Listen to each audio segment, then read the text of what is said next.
ದೇವರು ಪ್ರೀತಿಸುವ ಪ್ರೀತಿಯ ಬಿಗ್ ಜೆ ಟಿ ವಿ ಪ್ರಿಯ ವೀಕ್ಷಕರಿಗೆ ನಮ್ಮ ಕರ್ತನಾದ ಯೇಸು ಕ್ರಿಸ್ತನ ಹೆಸರಿನಲ್ಲಿ ನಿಮ್ಮನ್ನು ವಂದಿಸಿ ಸ್ವಾಗತ ಬಯಸ್ತಿದ್ದೇವೆ. ಬನ್ನಿರಿ, ದೇವರ ವಾಕ್ಯವನ್ನು ಯೆಶಾಯನ ಗ್ರಂಥ 58ನೇ ಅಧ್ಯಾಯದಿಂದ ಅಧ್ಯಯನ ಮಾಡಿಕೊಳ್ಳಲಿಕ್ಕಿದ್ದೇವೆ.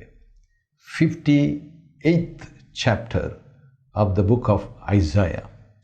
58ನೇ ಅಧ್ಯಾಯದಲ್ಲಿ 14 ವಚನಗಳು ಮಾತ್ರ ಇದೆ, ಆದರೆ ಅದರಲ್ಲಿ 40 ವಿಷಯಗಳು ಅಡಕವಾಗಿದೆ. ಅದನ್ನು ಈಗ ತಾನೇ ನಾನು ಗಮನಿಸಿದೆ. ಏನಿದೆ? 20 ಆತ್ಮಿಕ ಉಪವಾಸ ಅನ್ನುವಂಥದ್ದು ಇದೆ, ದೈಹಿಕವಾದ ಉಪವಾಸ. ಆದರೆ ಇಲ್ಲಿ 20 ಆತ್ಮಿಕ ಉಪವಾಸಗಳ ಬಗ್ಗೆ ನಾವು ನೋಡ್ತೀವಿ ರೀ. ಇಂಥದ್ದು ಮಾಡಬಾರ್ದು, ದೇವರಿಗಾಗಿ ಇದನ್ನು ಮಾಡಬೇಕಂತಾರೆ. ಅದು ಕೂಡ ಒಂದು ವಿಧವಾದ ಆತ್ಮಿಕ ಉಪವಾಸ, ಸ್ಪಿರಿಚುವಲ್ ಫಾಸ್ಟಿಂಗ್. ಈ 20 ಆತ್ಮಿಕ ಉಪವಾಸಗಳನ್ನು ಮಾಡುವಾಗ 20 ಆತ್ಮಿಕ ಆಶೀರ್ವಾದಗಳು, 20 ಸ್ಪಿರಿಚುವಲ್ ಬ್ಲೆಸ್ಸಿಂಗ್ಸ್ ಫಾರ್ 20 ಸ್ಪಿರಿಚುವಲ್ ಫಾಸ್ಟಿಂಗ್ಸ್. ಹಾಗಾದರೆ 40 ವಿಷಯಗಳು ಬೇಗ ಒಂದೊಂದಾಗಿ ನಾವು ನೋಡಿಕೊಳ್ಳೋಣ. ಬನ್ನಿರಿ. ಮೊಟ್ಟ ಮೊದಲನೇದಾಗಿ 20 ಆತ್ಮಿಕ ಉಪವಾಸ. ದೇವರು ಸ್ಪಷ್ಟವಾಗಿ ಈ ರೀತಿಯಾಗಿ ಹೇಳ್ತಾರೆ, ಯೆಹೋವನಿಗೆ ಸಮರ್ಪಕವಾದ ಉಪವಾಸ ಏನದು ಅಂತ ನೀವು ಹೇಳ್ತೀರಾ? ಇದೇ ನನಗೆ ಸಮರ್ಪಕವಾದಂಥ ಉಪವಾಸ, ಸರಿಯಾದ ಉಪವಾಸ, ಆತ್ಮಿಕ ಉಪವಾಸ. ಹೌದು, ಕೆಲವು ನಾವು ಉಪವಾಸ ಮಾಡ್ತಿದ್ದೇವೆ, ಆದರೂ ದೇವರು ಯಾಕೆ ಕಟಾಕ್ಷಿಸ್ತಿಲ್ಲ ಎಂಬುದಾಗಿ ಹೇಳುವಾಗ ಇಂಥ ಉಪವಾಸ, ಆತ್ಮಿಕ ಉಪವಾಸ ಮಾಡಿರಿ ಎಂಬುದಾಗಿ ದೇವರು 20 ಆತ್ಮಿಕ ಉಪವಾಸಗಳನ್ನು ಕೊಟ್ಟಿದ್ದಾರೆ. ಅದು 6ನೇ ವಚನದಿಂದ ನಾವು ನೋಡಿಕೊಳ್ಳೋಣ. ಮೊದಲನೇದು, ಕೇಡಿನ ಬಂಧಗಳನ್ನು ಬಿಚ್ಚುವುದು. ವೈಯಕ್ತಿಕ ಜೀವನದಲ್ಲಿ, ಬೇರೆಯವರ ಜೀವನದಲ್ಲಿ ನಾವು ಸಹಾಯಕರವಾಗಿ ಕೇಡಿನ ಬಂಧಗಳನ್ನು ಬಿಚ್ಚುವುದು ಮೊದಲನೇ ಆತ್ಮಿಕ ಉಪವಾಸ. 2ನೇ ಆತ್ಮಿಕ ಉಪವಾಸ 6ನೇ ವಚನದಲ್ಲಿ ನೊಗದ ಕಣ್ಣಿಗಳನ್ನು ಕಳಚುವುದು, ನಮ್ಮಲ್ಲಿ ಅಥವಾ ಇತರರಲ್ಲಿ. 3ನೇದಾಗಿ ಜಜ್ಜಿ ಹೋದವರನ್ನು ಬಿಡುಗಡೆ ಮಾಡುವುದು. ನಮ್ಮಿಂದ, ನಮ್ಮ ಫ್ಯಾಮಿಲಿಯಲ್ಲಿ, ನಮ್ಮ ಕುಟುಂಬದಲ್ಲಿ, ನಮ್ಮ ಸಭೆಯಲ್ಲಿ, ನಾವು ಕೆಲಸ ಮಾಡುವ ಕ್ಷೇತ್ರದಲ್ಲಿ ಯಾರನ್ನು ಕೂಡ ನಾವು ಜಜ್ಜಬಾರದು. ಆ ರೀತಿಯಾಗಿ ಈಗಾಗಲೇ ಜಡ್ಜ್ ಹೋದಂಥ ವ್ಯಕ್ತಿಗಳನ್ನು ಬಿಡುಗಡೆ ಮಾಡೋದಕ್ಕಾಗಿ ದೇವರು ನಮ್ಮನ್ನು ಇಟ್ಟಿರುವಾಗ ಅದು 3ನೇ ವಿಧವಾದ ಆತ್ಮಿಕ ಉಪವಾಸ. 4ನೇ ಆತ್ಮಿಕ ಉಪವಾಸ ಏನಂದರೆ ನೊಗಗಳನ್ನೆಲ್ಲ ಮುರಿಯೋದು. ಈಗಾಗಲೇ ಒಂದು ಸರಿ ಅದರ ಬಗ್ಗೆ ಹೇಳಿಬಿಟ್ಟು, ಈಗ ನೊಗಗಳನ್ನೆಲ್ಲ, ಅದು ಯಾವುದೇ ಇಲ್ಲಿ ಹೇಳಲ್ಪಡದಂಥ, ನಮಗೆ ಗೊತ್ತಿರುವಂಥ ಅಥವಾ ಸಣ್ಣ ಪುಟ್ಟ ದೊಡ್ಡ ಮಾಧ್ಯಮ ಯಾವುದೇ ನೊಗಗಳನ್ನೆಲ್ಲ ಮುರಿಯೋದು 4ನೇ ವಿಧವಾದಂಥ ಉಪವಾಸ, ಆತ್ಮಿಕ ಉಪವಾಸ. ಆದರೆ 5ನೇ ಆತ್ಮಿಕ ಉಪವಾಸ ಏನಂತ ಹೇಳಿದ್ರೆ 7ನೇ ವಚನದಲ್ಲಿ ಹಸಿದವರಿಗೆ ಅನ್ನ ಹಂಚುವುದು. ಉಪವಾಸ ಅಂತ ಹೇಳಿದ್ರೆ ಅನ್ನ ತಿನ್ನಬಾರ್ದು, ಊಟ ಮಾಡಬಾರ್ದು ಅಂತ ನಮಗೆ ಗೊತ್ತಿದೆ. ಆದರೆ ದೇವರಲ್ಲಿ ಶಿಫಾರಸು ಮಾಡುವಂಥ ಉಪದೇಶ, ಆತ್ಮಿಕವಾದ ಉಪದೇಶ ಅದೇನಂತ ಹೇಳಿದ್ರೆ ಹಸಿದವರಿಗೆ. ಉಪವಾಸದಿಂದ ನಮಗೆ ಹಸಿವೆಯನ್ನು ಬರಮಾಡ್ಕೊಳ್ತೇವೆ, ಆದರೆ ಆತ್ಮಿಕ ಉಪವಾಸ ಏನಂದರೆ ಆ ಹಸಿವೆಯಾದಂಥವರಿಗೆ ಅನ್ನವನ್ನು ಹಂಚುವುದು. ಅದು 5ನೇ ಆತ್ಮಿಕ ಉಪವಾಸ. 6ನೇದಾಗಿ 7ನೇ ವಚನ, ಅಲೆಯುತ್ತಿರುವ ಬಡವರನ್ನು ಮನೆಗೆ ಬರಮಾಡಿಕೊಳ್ಳುವುದು. ಇದು ಭಾಳ ಕಷ್ಟ. ಭಾಳ ಜನರಿಗೆ ಸಂಸ್ಕೃತಿ, ಕಲಾಚಾರ, ಹೋರಾಟ, ಹಿಂಜರಿಯುವಿಕೆ ಆದ ಕಾರಣ ಬಡವರಿಗೆ ಮನೆಗೆ ಬರಮಾಡಿಕೊಳ್ಳೋದಾದರೆ ಸುಮ್ಮನೆ ಬಂದು ಹೋಗಿಬಿಡ್ರಿ ಅಂತ ಹೇಳ್ಬಿಟ್ಟಲ್ಲ, ಅವರಿಗೆ ಅಗತ್ಯವಾದದ್ದು ಒದಗಿಸೋದು, ಅವರ ಅವಶ್ಯಕತೆ ತಿಳ್ಕೊಳ್ಳೋದು. ಇದನ್ನು ನಾನು ಮಾಡಬೇಕು, ಆದರೆ ಮಾಡಿಲ್ಲ, ಮಾಡಲಿಕ್ಕಿಷ್ಟ. 7ನೇ ವಚನದಲ್ಲಿ 7ನೇ ಆತ್ಮಿಕ ಉಪವಾಸ ಇದೆ. ಅದೇನೆಂದರೆ ಬೆತ್ತಲೆಯವರನ್ನು ಕಂಡಾಗೆಲ್ಲ ಅವರಿಗೆ ಒದಗಿಸೋದು. ಅಂದರೆ ಸಾಕಷ್ಟು ವಸ್ತ್ರ ಧರಿಸಿಕೊಂಡಿರೋದಿಲ್ಲ, ನಮ್ಮ ಹತ್ರ ಬಹಳಷ್ಟು ವಸ್ತ್ರ ಇದೆ, ಆದ ಕಾರಣ ಅದನ್ನು ಅವರಿಗೆ ಕೊಡೋದು, ಅಥವಾ ಕೆಲವು ಕಡೆಗಳಲ್ಲಿ ಅನಾಥರು ದಿಕ್ಕಿಲ್ಲದವರನ್ನು ಅನಾಥಾಶ್ರಮದಲ್ಲಿ ನೋಡ್ಕೊಳ್ತಿದ್ದಾರೆ, ಅಲ್ಲಿ ಕೊಟ್ಬಿಟ್ರೆ ಅವ್ರು ಯಾರಿಗೆ ಬೇಕಾದರೂ ಅವರು ಅದನ್ನು ಹಂಚಿಕೊಡ್ತಾರೆ. ಅದು ಕೂಡ ಒಂದು ಉಪವಾಸ ಅಂತೆ. 8ನೇದಾಗಿ ನಿನ್ನಂತೆ 7ನೇ ವಚನ, ನರನಾಗಿರುವ ಯಾವನಿಗೆ ಆಗಲಿ, ಅದು ವೈರಿ ಕೂಡ ಇರ್ಬೋದು, ಯಾವನಿಗೆ ಆಗಲಿ ಮುಖ ತಪ್ಪಿಸಿಕೊಳ್ಳದಿರುವುದು. ಅವರು ನೋಡಿದ ತಕ್ಷಣ ಬೇರೆ ಕಡೆ ನೋಡಿಬಿಡಬೇಕು, ನೋಡಬಾರ್ದು ಅಂತ ಇರುವುದಕ್ಕೆ ಬದಲು ನಾವು ಅವರಿಗಾಗಿ ನಮ್ಮ ಮುಖ ಲಭ್ಯವಿರುವಂತೆ ತಪ್ಪಿಸಿಕೊಳ್ಳದಂತೆ ಇರುವುದು ಕೂಡ ಒಂದು ಉಪವಾಸ ಅಂತ್ರಿ. ವಿಚಿತ್ರವಾದ ಉಪವಾಸ. ಇವುಗಳೇ ನನಗೆ ಇಷ್ಟವಾದ ಉಪವಾಸ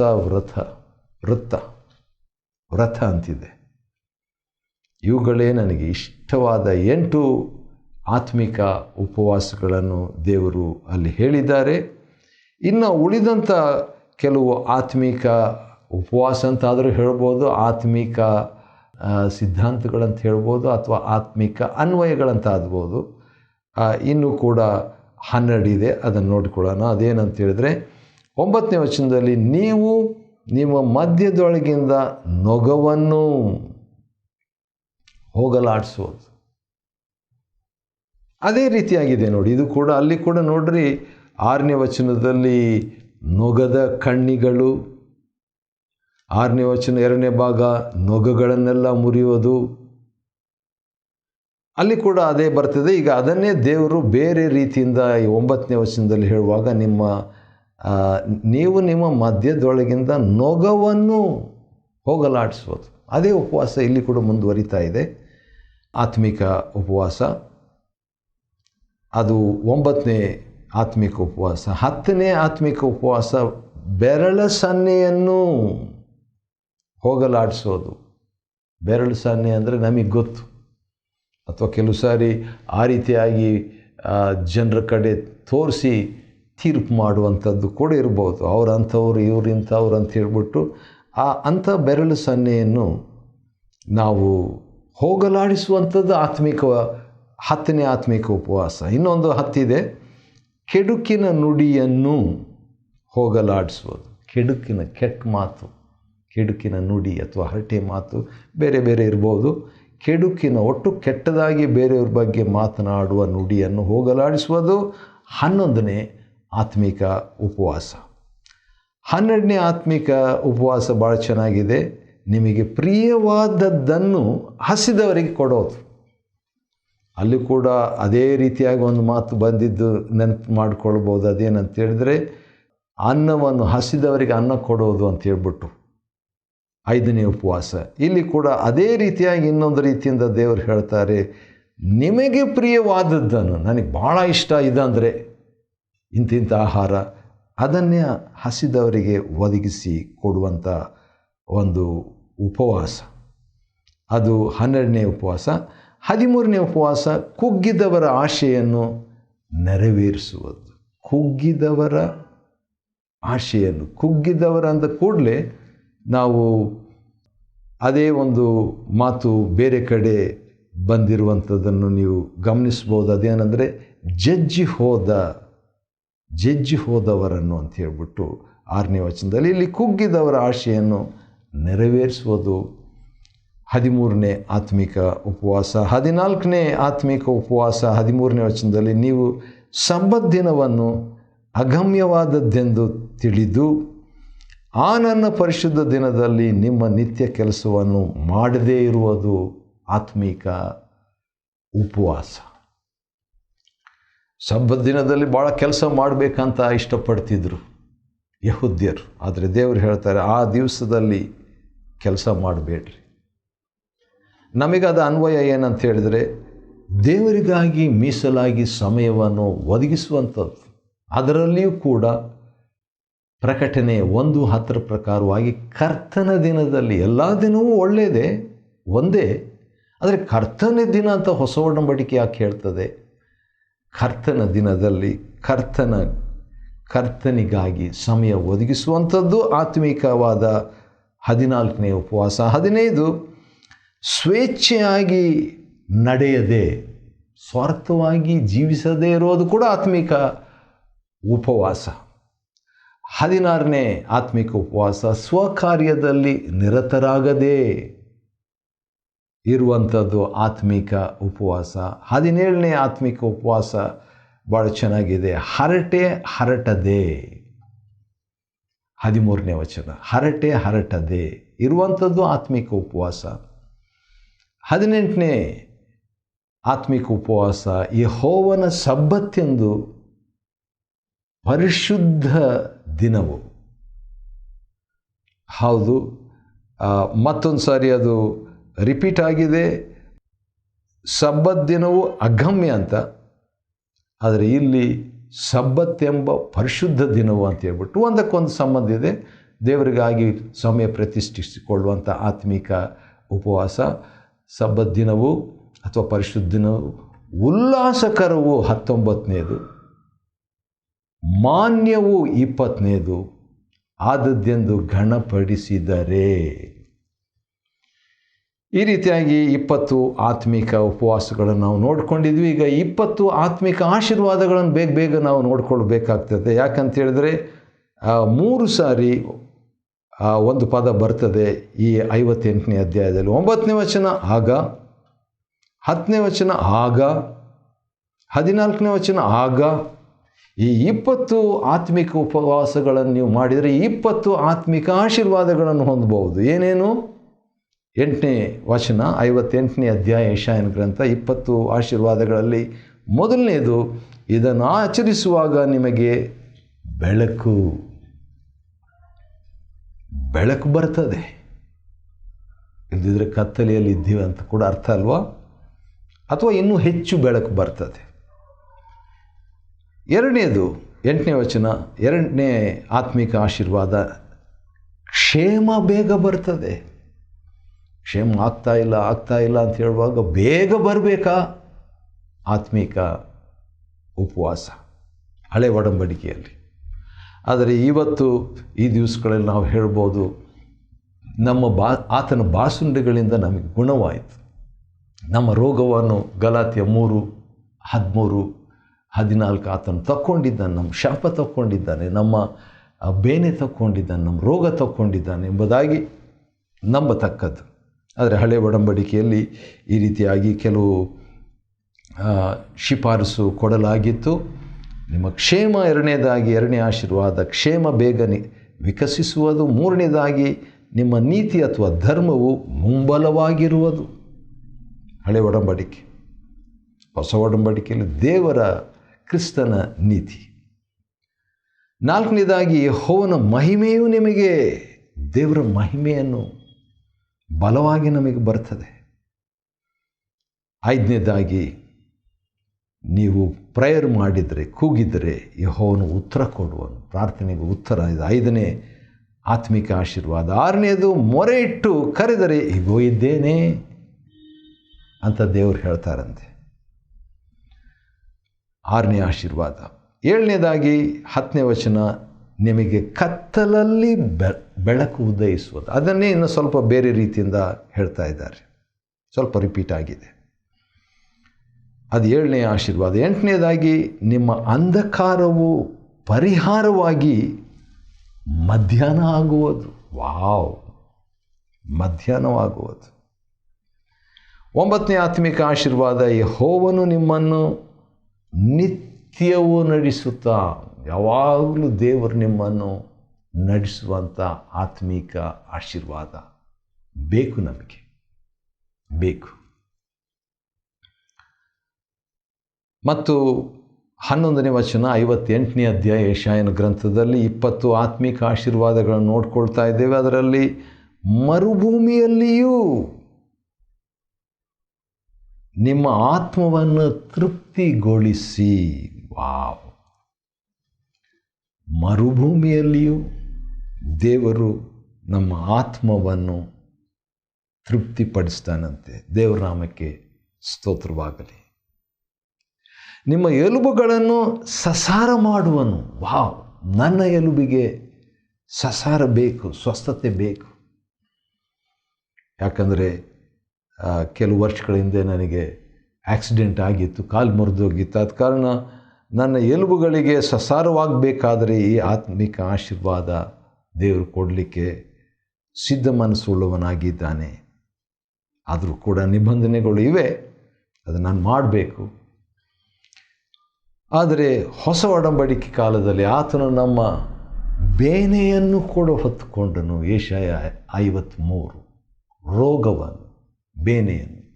ಆದ ಕಾರಣ ನಾನು ಏನು ಮಾಡಬೇಕಾಗಿಲ್ಲ ಆ ಲೆಕ್ಕದಲ್ಲಿ. ಹೌದು, ವೈದ್ಯರ ಸಲಹೆ ಪ್ರಕಾರ ನಡ್ಕೊಳ್ಬೇಕು. ನನ್ನ ನಂಬಿಕೆ ಅದ್ಭುತ ನೋಡಬೇಕಾದ್ರೆ ನಿನ್ನ ನಂಬಿಕೆ ನೀನು ನಂಬಿದಂತೆ ನಿನಗಾಗಲಿ ಎಂಬುದನ್ನು ಕೂಡ ನಾನು ಆರಿಕೆ ಮಾಡ್ತೇನೆ. 13ನೇ ಆಶೀರ್ವಾದ, ನೀರಿಗೆ ಮೋಸವಿಲ್ಲದ ಬುಗ್ಗೆಗೆ ಸಮಾನನಾಗ್ತೇವೆ ಅಂತ ಆಶೀರ್ವಾದ ನಮ್ಗೆ ಬೇಕು. 14ನೇ ಆಶೀರ್ವಾದ, ನಿಮ್ಮ ಸಂತಾನದವರು ಪುರಾತನ ಕಾಲದಲ್ಲಿ ಹಾಳಾದ ನಿವೇಶನಗಳನ್ನು ತಿರುಗಿ ಕಟ್ಟುವರು. ವಾವ್! ಕಟ್ಟುವರು, ನಿಮ್ಮ ಮಕ್ಕಳು ಕಟ್ತಾರೆ.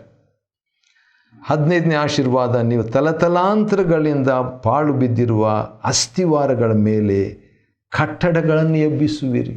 ಅದು ಆತ್ಮಿಕವಾಗಿ ಇರುತ್ತೆ, ಅದು ಭೌತಿಕವಾಗಿ ಕೂಡ ಇರಬಹುದು. ಯಾಕೆ ದೇವರು ಮಾಡಲಿಕ್ಕೆ ಆತನು ಪರಿಮಿತಿ ಇಲ್ಲ.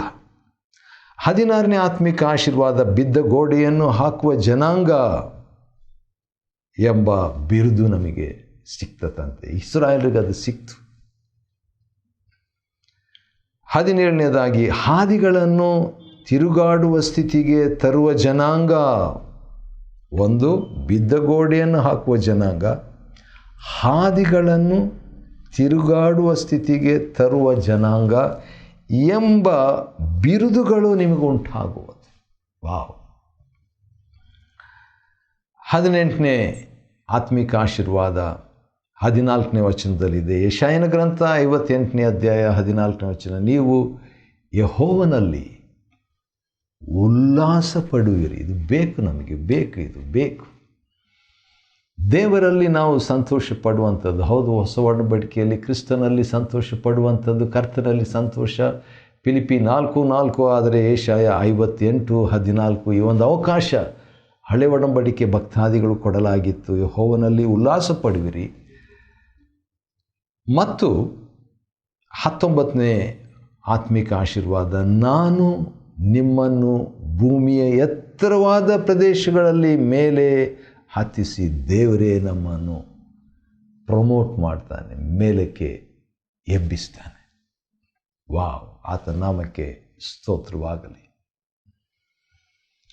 ಕೊನೆಯದಾಗಿ ಯೆಶಾಯನ ಗ್ರಂಥ 58ನೇ ಅಧ್ಯಾಯದ 14ನೇ ವಚನ, 20ನೇ ಆತ್ಮಿಕ ಆಶೀರ್ವಾದ ಏನಂದರೆ, ನಿಮ್ಮ ಪಿತೃವಾದ ಯಾಕೋಬನ ಸ್ವಾಸ್ಥ್ಯವನ್ನು ನೀವು ಅನುಭವಿಸುವಂತೆ ಮಾಡುವೆನು.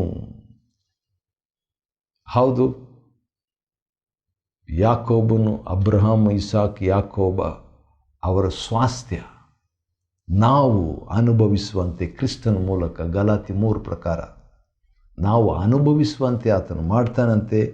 ಆ ರೀತಿಯಾಗಿ ಹೇಳಿಬಿಟ್ಟು, ಯೆಹೋವನೇ ಇದನ್ನು ನುಡಿದಿದ್ದಾನೆ, ಇರುವಾತನೇ, ಸದಾ ಇರುವಾತನೇ ಇದನ್ನು ನುಡಿದಿದ್ದಾನೆ.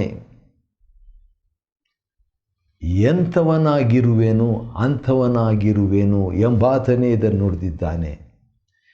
ಎಂಥವನಾಗಿರುವನು ಅಂಥವನಾಗಿಯೇ ಈ 20 ಆತ್ಮಿಕ ಆಶೀರ್ವಾದಗಳನ್ನು ಒದಗಿಸುವ ಆತನಾಗಿದ್ದಾನೆ. ಆತನ ನಾಮಕ್ಕೆ ಸ್ತೋತ್ರವಾಗಲಿ. ಯೆಶಾಯನ ಗ್ರಂಥ 58ನೇ ಅಧ್ಯಾಯದಿಂದ 20 ಆತ್ಮಿಕ ಉಪವಾಸಗಳು ಮತ್ತು 20 ಆತ್ಮಿಕ ಆಶೀರ್ವಾದಗಳು, ಇವೆರಡನ್ನು ಕೂಡ ನಾವು ನೋಡಿಕೊಂಡಿದ್ವಿ. 58ನೇ ಅಧ್ಯಾಯವನ್ನು ಯೆಶಾಯನ ಗ್ರಂಥ ಅಧ್ಯಯನ ಮಾಡಿಕೊಳ್ಳುವಂತೆ ದೇವರು ಕೊಟ್ಟ ಕೃಪೆಗಾಗಿ ಆತನಿಗೆ ಸ್ತೋತ್ರವಾಗಲಿ. ದೇವರು ನಿಮ್ಮನ್ನು ಆಶೀರ್ವದಿಸಲಿ.